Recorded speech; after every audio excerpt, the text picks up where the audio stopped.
Welcome to Pivot to Profit, where personal growth meets business strategy. And I'm your host, TaVia Woolley. This is episode 2 of an ongoing series. And if you haven't listened to the first episode yet, Books That Built My Thinking, I'd encourage you to go back and start there. Because what I shared in that episode forms the mental foundation for everything we're going to cover in this series. In episode 1, I talked about how the books I study reshape the way I think, lead, and make decisions. Today, we're going to go one layer deeper because thinking differently is only one part of the work. The other part is building an environment that actually supports the person you're becoming. Now, I want to be upfront with you. Today's episode is a little more personal than most, but don't mistake the tone for lightweight content. What I'm sharing here completely transformed my life and my business in ways I could not have predicted. If I asked you what the secret to increasing your productivity and earning potential was, you might say marketing, networking, probably sales, learning a new skill, and all of those things matter. But today, I want to talk about something much simpler and something that gets consistently overlooked: your environment. Not just where you live, but every space you spend your time in every single day. Here's what I know from direct experience. Once I began intentionally improving my environment, my earning potential literally doubled, and it has continued to grow every year since. Not only that, new opportunities have found me, my confidence shifted, and my creativity increased. And guess what? My clients noticed. Was environment the only factor? Absolutely not. I still had to do the work. But what I discovered is that your environment is either quietly supporting your growth or quietly or loudly limiting it. And most people never stop to examine which one is happening. So let's get into it. So let's start with my own story, where I started. If you follow me on social media or spent any time in my spaces, my home, my office, you may have heard people describe them as beautiful, peaceful, luxury, stylish. What most people don't know is that wasn't always the case. I grew up in poverty. Our home was never fully furnished. There were no family photos on the walls, no pictures marking holidays, birthdays, or milestones, none of that. Our furniture was always hand-me-downs, mismatched, outdated, functional at best. That was my normal. When I got my first place at 22, a townhome, I lived there for nearly a year before I had any furniture. All I had was my bed and my son's bed. That was it. When I finally bought a couch and a dining table, it wasn't because I wanted to create a beautiful home. It was because someone was coming over and I needed somewhere for them to sit. I bought a blue love seat from Big Lots and a white oak country style dining set. And I stayed in that version of home for years through several moves. Here's what I've come to understand about that. The environments we grew up in often become our definition of normal. And we recreate them not because we choose them, but because they are familiar. Familiarity is not the same as alignment, and that distinction is everything. The first shift, that occurred in 2011. I moved into what felt like, for me at the time, a luxury apartment. I decided I was finally going to decorate, so I bought furniture. Everything I bought was brown and black. It was an improvement from where I'd come from. But after living there for a while, I realized something important. My home still didn't bring me joy. It didn't inspire me.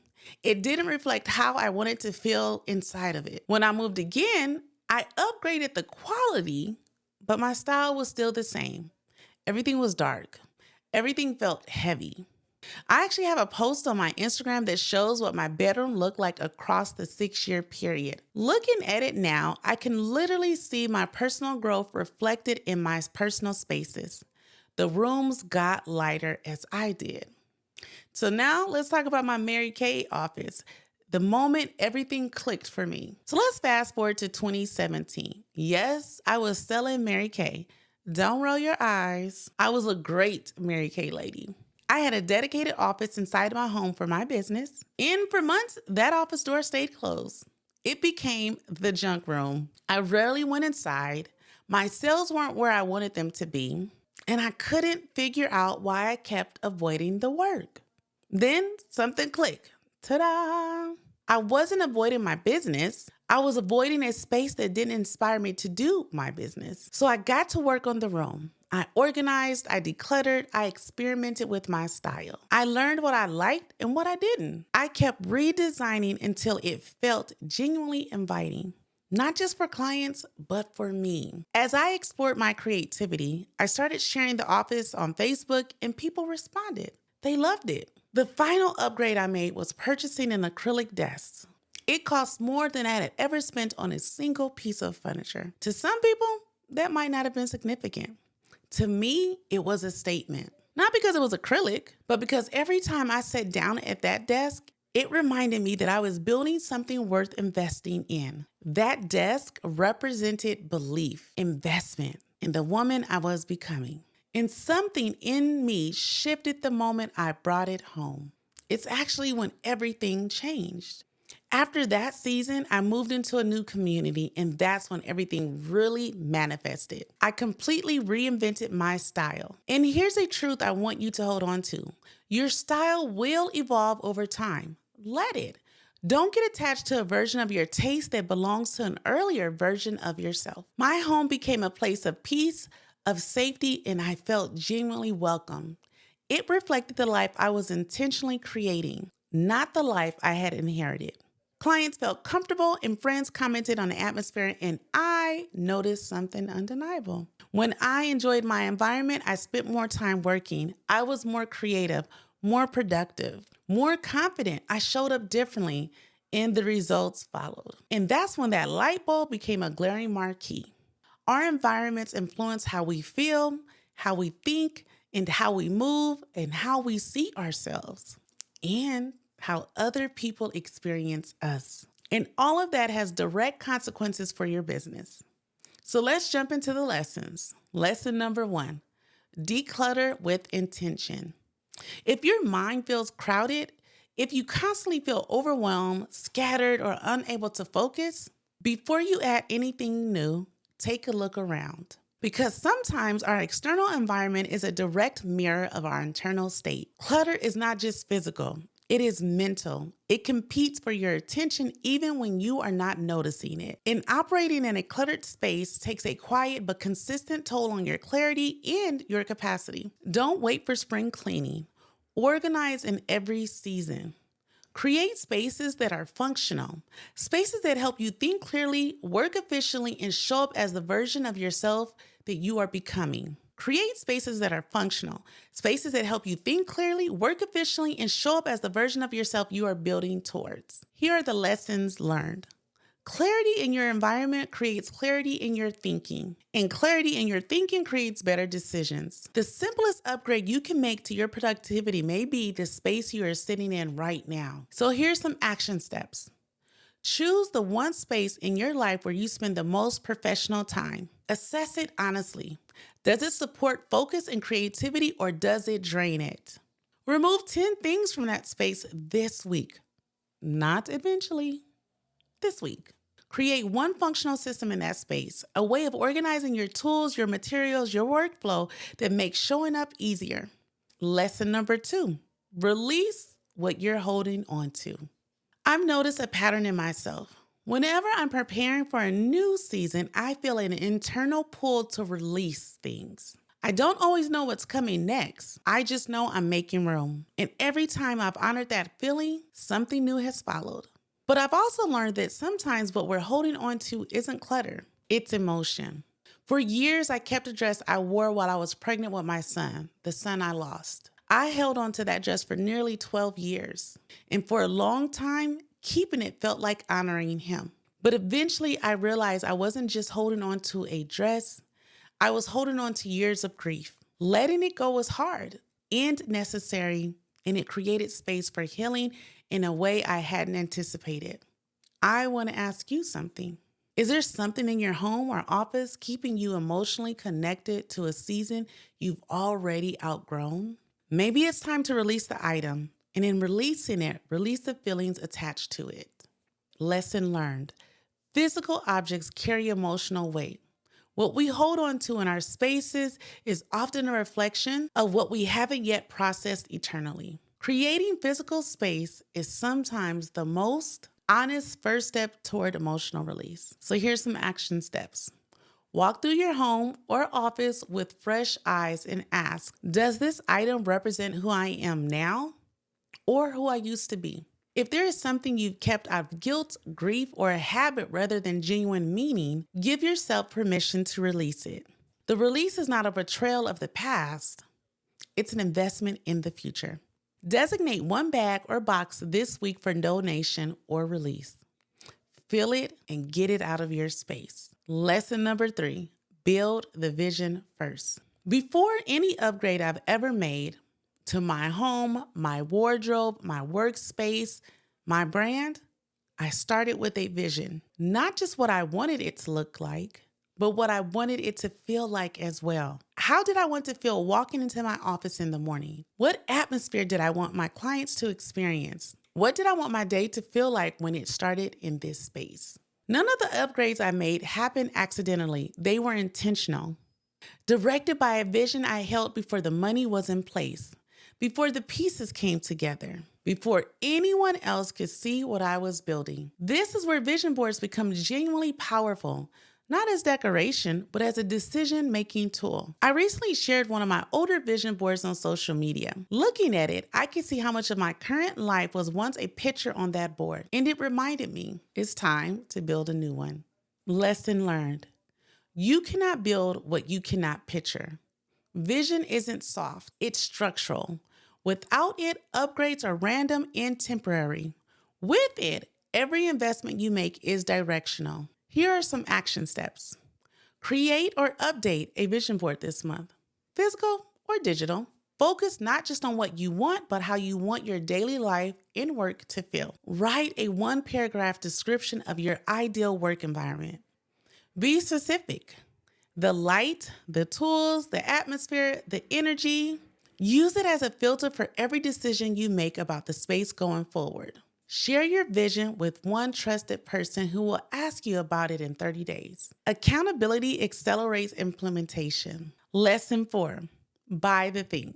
Now, this section is not for everyone. If shopping is already a weakness, then I need you to skip ahead. But for those of you who struggle believing you are worthy of investing in yourself, this is for you. I want you to identify one item, not 10, just one, something that represents the next version of yourself. Something that carries meaning beyond the object itself. For me, it was that acrylic desk. Before you buy it, set a financial goal. Work towards earning it intentionally. Then write down why that item matters. Not just what it is, but what it represents. How will it change how you show up? How will it shift your confidence? How will it support the work you're building? Attach meaning to the purchase, not just ownership. Because ownership fades, meaning stays. And then build from there. Lesson learned. Investing in your environment is not frivolous.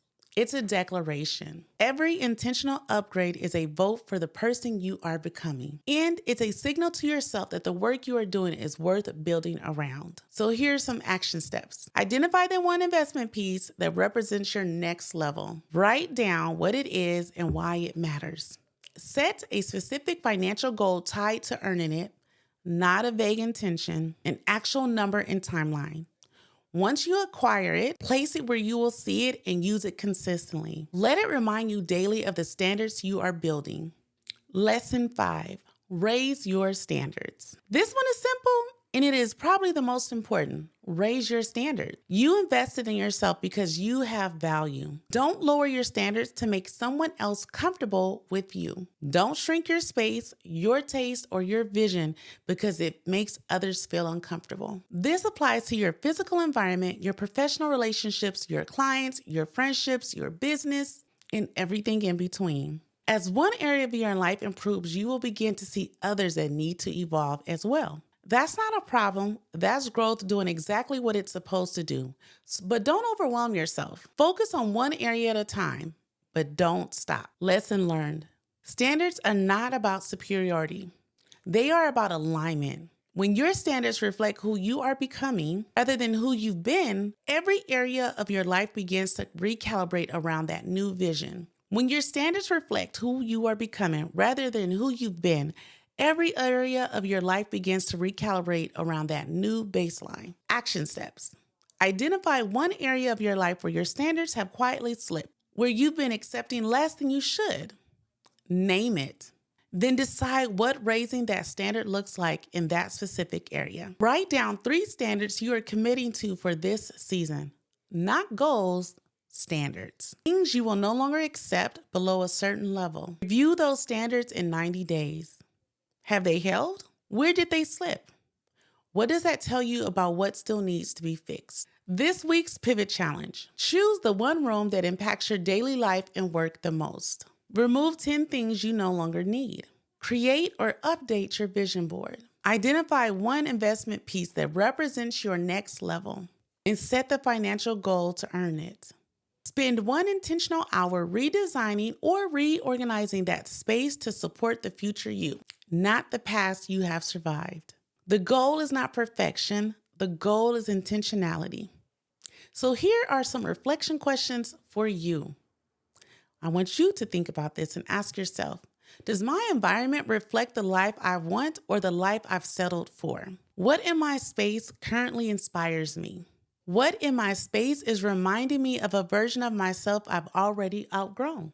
What is one upgrade I've been putting off, and what has that delay actually cost me? All right, as I wrap this up, remember, as I always like to say, action creates momentum. Momentum builds confidence. And confidence changes how you show up in your business and in your life.